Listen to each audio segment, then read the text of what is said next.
Siti Sarah, istri Nabi Allah Ibrahim di dalam peti. Lalu ditanya, siapa ini? Katanya, ini saudara saya. Gitu. Padahal istrinya, ini saudara saya. Maksudnya saudara seagama, seislam gitu. Dan Allah berikan dia buka muka syafah matanya Nabi Allah Ibrahim. Ketika Siti Sarah dibawa ke raja tersebut, ya mau disentuh nggak bisa. Ya artinya itu raja lumpuh, ya stroke sampai 3 kali buta. Baru dia suruh istighfar, akhirnya diserahkanlah Siti Sarah kepada Nabi Allah Ibrahim. Bahkan Nabi Allah Ibrahim pun diberikan pembantu yaitu Siti Hajar yang namanya Ibu Ismail. Nah itu ada satu kisah di mana Nabi Allah Ibrahim seorang Rasul pernah berdusta. Juga dalam masalah konteks seperti memusnahkan atau menghancurkan berhala, ya Raja Namrud ketika itu di dalam Al-Quran itu dijelaskan kabiruhum hadza. Siapa nih yang menghancurkan berhala-berhala? Kebetulan setelah menghancurkan berhala, Nabi Allah Ibrahim menaruh kampaknya ditaruh di di leher berhala yang paling besar. Gitu. Jadi disisain satu berhala yang paling besar, ditaruhin kampaknya sama Nabi Allah Ibrahim di situ. Memang dia mau memusnahkan kemusyrikan. Nabi Allah Ibrahim tanya kan sama Namrud ketika itu, siapa yang menghancurkan berhala ini? Kabiruhum hadza. Ini yang besar. Maksudnya berhala yang paling besar gitu, bukannya ini yang besar yang menghancurkan. Maksud gitu. Itu ada unsur kedustaan dalam masalah ini. Jadi 3 kali Nabi Allah Ibrahim pernah melakukan perbuatan ya dusta seperti itu. Pertama, dia pernah mengakui bahwa istrinya itu sebagai saudara. Terus yang ketika ditanya siapa yang menghancurkan berhala, dia bilang kabiruhum hadza dalam Al-Qur'an itu. Itu yang paling besar. Yang ketiga adalah ketika malaikat Jibril mampir apa bagaimana itu, ada yang nanya. Nah, itu juga dia pernah dusta juga Nabi Allah Ibrahim. Jadi pernah berdosa 3 kali.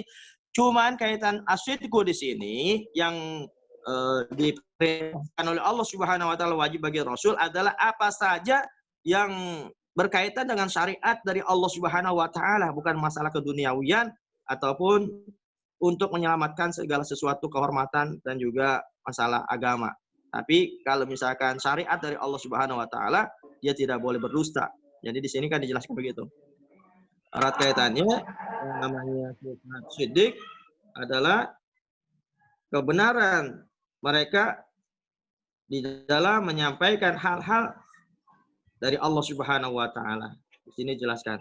Jadi bukan berkaitan masalah pribadi.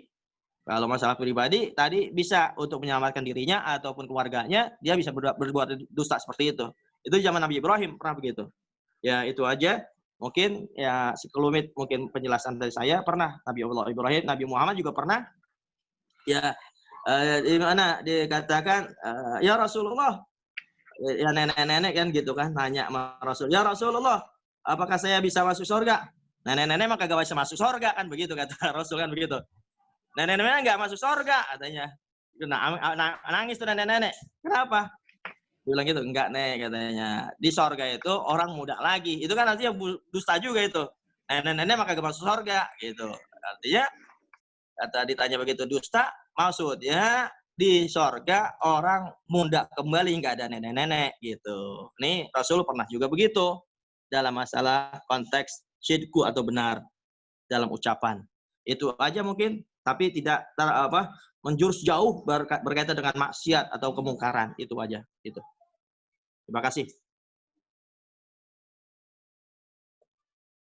Terima kasih Jopik. Iya, Bu. Ustaz Jamal, silakan Ustaz Jamal. Ada lagi nggak? Silakan Ustaz Dedi, ketua kelas. Barangkali ini mau menyanggah nih barangkali. Silakan Pak Edi. Pelajaran yang saya pernah dapetin dari beberapa guru yang pernah saya dengar gitu ya, kita nggak boleh berdosa sedikit pun gitu. Ya. Sedikit pun tidak boleh, sebab di kanan kiri kita ini kan ada malaikat. Jangankan sedikit, jangankan banyak, sedikit aja malaikat tuh kabur dari lingkungan kita sama sekali gitu. Nah sekarang bagaimana tuh kalau zaman Rasul dia pada bohong gitu kan? Apakah malaikatnya tetap nongkrong di sisinya dia gitu, walaupun dia bohong, dusta gitu. Iya. Sehingga kita dengar ustadz yang ngajarin kita itu ya kita berusaha untuk tidak bohong gitu. Iya. Walaupun kadang-kadang tidak sengaja bohong juga. Mm-mm. Nah sekarang khawatirnya akhirnya kita ini jadi alasan Rasul juga suka bohong kok gitu kan. Itu aja dah pertanyaan saya. Iya. Jangan sampai kita ikut-ikutan gitu. Alasannya Iya. untuk demi kebaikan atau Iya. demi demi kebaikan lah dengan alasan seperti itu. Iya. Terima kasih Ustaz Taufik. Iya. Makanya saya bilang tadi, ini kaitannya dusta di sini bukan kaitan dengan Allah Subhanahu wa taala atau kebaikan. Tadi kaitannya makanya saya ada 3 dalam kasus Nabi Allah Ibrahim, dia dikatakan pernah dusta. Nanti makanya ketika di yaumil qiyamah orang minta syafaat kepada Nabi Allah Ibrahim nafsi ya, masing-masing anak pernah punya dosa kepada Allah Subhanahu wa taala, di antara itu tadi dia itu pernah berdusta 3 kali. Kalau kita kan dosa buat lalapan, buat makan tiap hari, buat dosa dusta mulu, bohong mulu gitu mah. Ya, banyakkan bohongnya daripada benernya. Ya Rasul aja tadi begitu. Dustanya artinya bukannya sesungguhnya, tapi emang bener. Dia bohongnya begitu maksudnya emang bener. Kan nenek-nenek gampang surga. Karena di surga itu orang udah kembali, nggak ada nenek-nenek gitu maksudnya, nenek-nenek nangis. Ya itu kan bukan dusta juga, walaupun pada awalnya orang dibilang ini bohong gitu. Gitu Pak Hedi. Memang kita diperintahkan, kalau namanya Allah memerintahkan kita disuruh berbuat jujur, dan Allah pun jujur gitu kan. Allah pun jujur, iya. Mayaman mitqala dzarratin khairan yarah, mayaman mitqala dzarratin syarran yarah. Terus innallaha la yukhliful mi'ad. Allah tidak mengingkari janjinya, kan firman Allah seperti itu. Dan artinya ketika Allah memerintahkan kepada para rasulnya untuk jujur, karena Allah pun jujur, dan Rasul memerintahkan kepada umatnya pun untuk jujur. Nggak ada Nabi dan Rasul itu memerintahkan umatnya untuk dusta. Nah, kecuali ada di dalam hadis itu boleh ketika ini kalau udah ditafsirkan, artinya masalah untuk menyelamatkan nyawa misalkan ulama, kiai, atau untuk memperbaiki di antara 2 orang yang bermusuhan. Umpamanya begini, si A dan si B dia marahan. Ya, Amal waktu dibatasi ya. Halo? Artinya dia ini marahan A sama B. Lalu si C ini pengen si A sama B ini baikan gitu. Islah. Dalam masalah itu islah namanya. Memperbaiki hubungan antara kedua orang muslim ini diperintahkan. Lalu dengan cara apa? Waktu dibatasi ya, sejamal. Umpamanya bilang gini si C, A, si B tadi anak ketemu sama B. Ya, dia bilang gini, ente katanya kemana aja katanya, nggak jumpa katanya, nggak kelihatan. Dia kangen banget sama ente. Padahal si B kagak ngomong apa-apa sama C, dia gitu kan. Dia C bilang gitu. Ketemu sama si B begitu, ketemu sama si A begitu juga. A, si B kangen sama ente kemana aja, nggak kelihatan. Ente katanya pengen dibawain ini, takut nggak ada di rumah. Padahal si C nggak ketemu sama A. Begitu juga si C nggak ketemu sama B dan nggak ngomong apa-apa. Tapi karena memang tujuan dia itu untuk memperbaiki hubungan yang putus silaturahminya, maka ini dibenarkan dalam dustanya tersebut. Itu dalam hadis ada itu. Al-islah bainasna ini al-kidhib bainasna ini fil islah diperbolehkan. Jadi bohong untuk memperbaiki hubungan silaturahmi yang putus, maka itu diperbolehkan. Terima kasih, itu aja Pak Edi mungkin. Baik, terima kasih Ustadz Rafiq atas jawabannya. Tadi ada warning dari guru kita. Barangkali guru kita ingin menyampaikan pemaparannya. Silakan Pak Ustadz. Oke, saya. Oke, Assalamualaikum warahmatullahi wabarakatuh. Waalaikumsalam warahmatullahi wabarakatuh. Bukan apa-apa, saya cuma nggak enak nanti jam kita harus bisa bagi waktu ya. Nanti Ustadz Kalim udah standby, jangan sampai kita nanti makan jatah waktunya Ustadz Kalim. Gini, kita diskusi bareng-bareng. Jadi gini, Ustadz Raufik, Ya baik. Ustadz Raufik harus membedakan Nabi dengan manusia. Nabi itu suci. Nabi itu tidak sama dengan manusia. Iya benar. Ketika Pak Raufik membuat analogi yang terakhir itu, mendamaikan kedua belah pihak yang sedang berseteru, dia harus boleh, dan itu boleh menurut hadis. Manusia dengan Nabi tidak boleh disamakan dalam hal ini. Pertanyaan Pak Edi itu bagus sekali. Rasul suka bohong. Bagaimana Rasulnya aja bohong? Bagaimana dengan sifat sidik? Ini kan kontradiktif. Ya, ini kontradiktif. Di sini saya kagak pernah ngungkapin Rasul suka bohong, nggak ada. Jangan dindi dulu. Saya nanti udah selesai nanti baru. Artinya yang Nabi Ibrahim lakukan ada 3 tadi. Pertama, dusta ketika dia berhala dan sebagainya, dengan Nabi mengatakan yang masuk surga itu nenek-nenek. Saya contohkan saja yang Ibrahim ketika menghancurkan berhala. Di sana Ibrahim itu tidak bohong. Ya. Di sana Ibrahim itu tidak bohong. Itu adalah ilmu balaghah. Ya, dia memakai ilmu balaghah. Dia katakan bal kabiruhum hadza.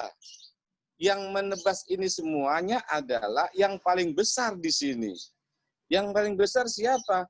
Di hatinya Ibrahim mengatakan bahwa yang paling besar adalah di dunia ini adalah Nabi. Tetapi asumsinya Namrud adalah patung. Nabi Ibrahim tidak boleh berbohong. Dan dia memang tidak berbohong. Dia katakan bal kabirum hadza, tetapi asumsinya adalah asumsinya dianya kayak gini, jadi kameranya begini tuh.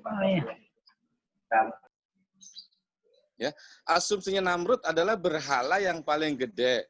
Padahal Ibrahim yang dimaksud adalah yang paling besar adalah Nabi. Karena Nabi memang makhluk yang paling besar di hadapan Allah. Itu tidak bohong. Yang pertama. Yang kedua, ketika Nabi mengatakan yang masuk surga itu adalah nenek-nenek. Tidak ada yang muda, nenek. Itu tidak bohong. Nabi cerita pada hakikatnya adalah karena usia di surga itu nanti lelaki dan perempuan itu adalah umur 33 tahun. Nabi menginformasikan itu bukan bohong.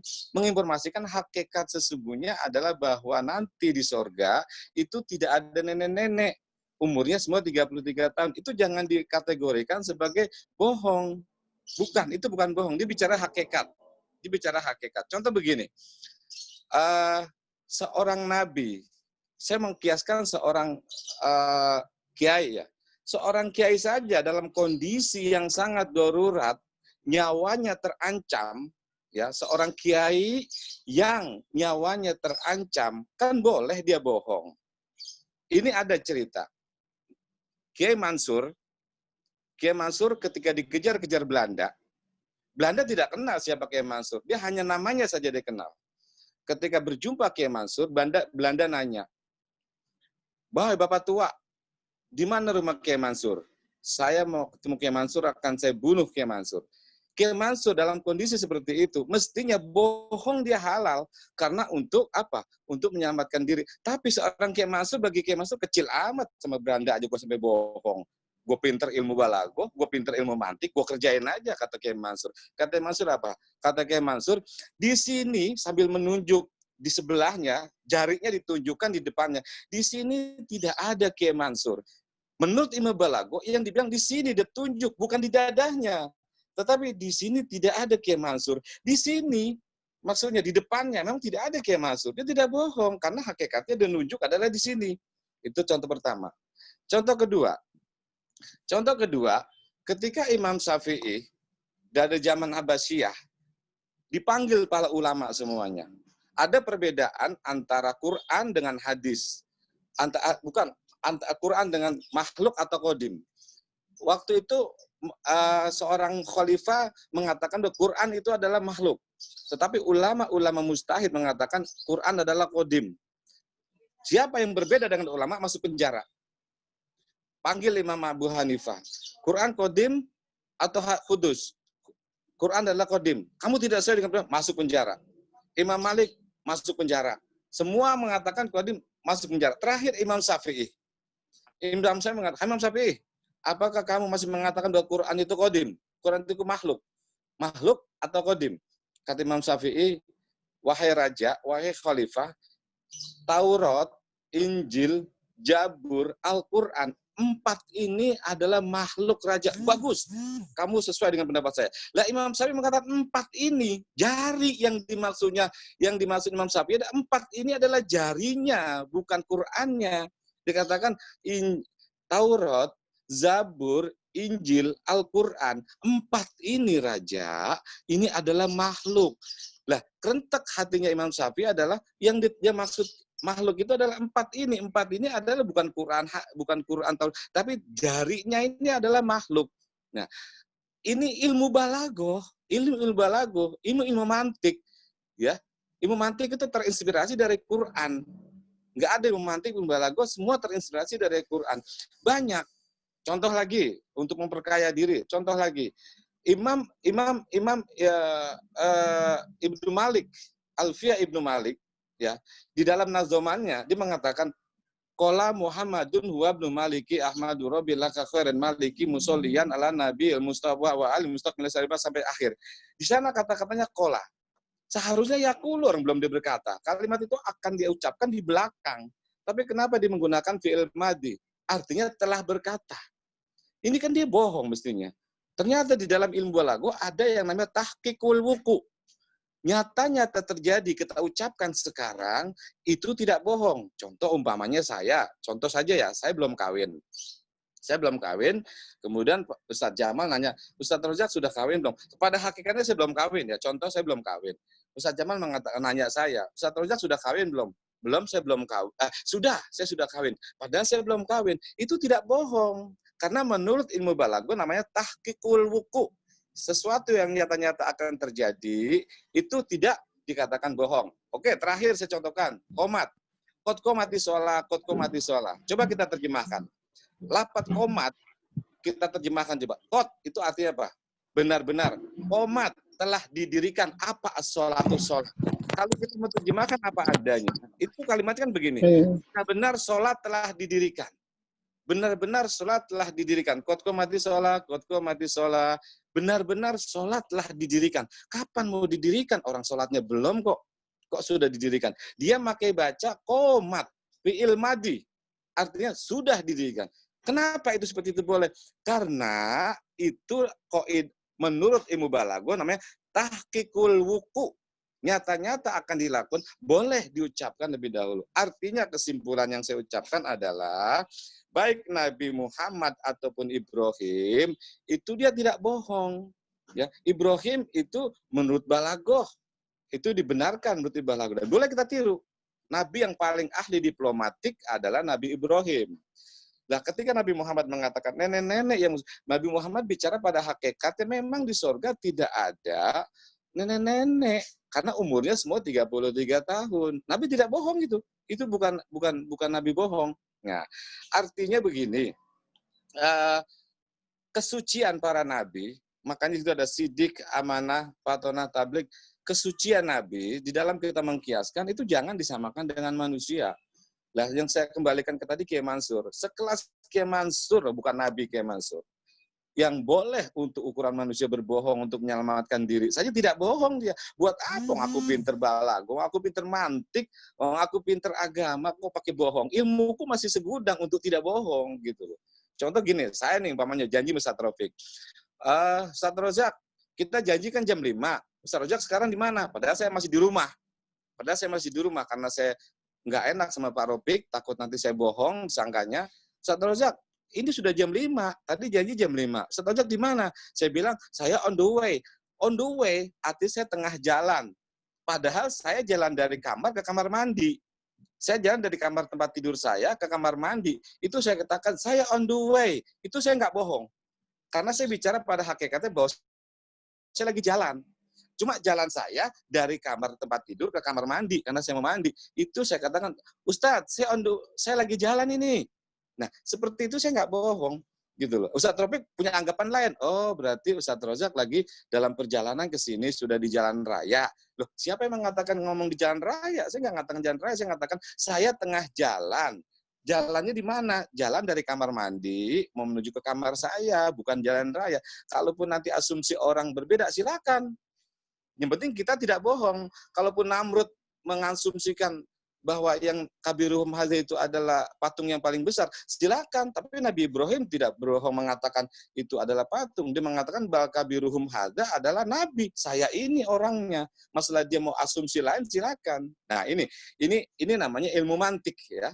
Ini namanya ilmu mantik, ilmu balaghah. Jadi sekali lagi saya informasikan bahwa tetap posisi Nabi suci ya.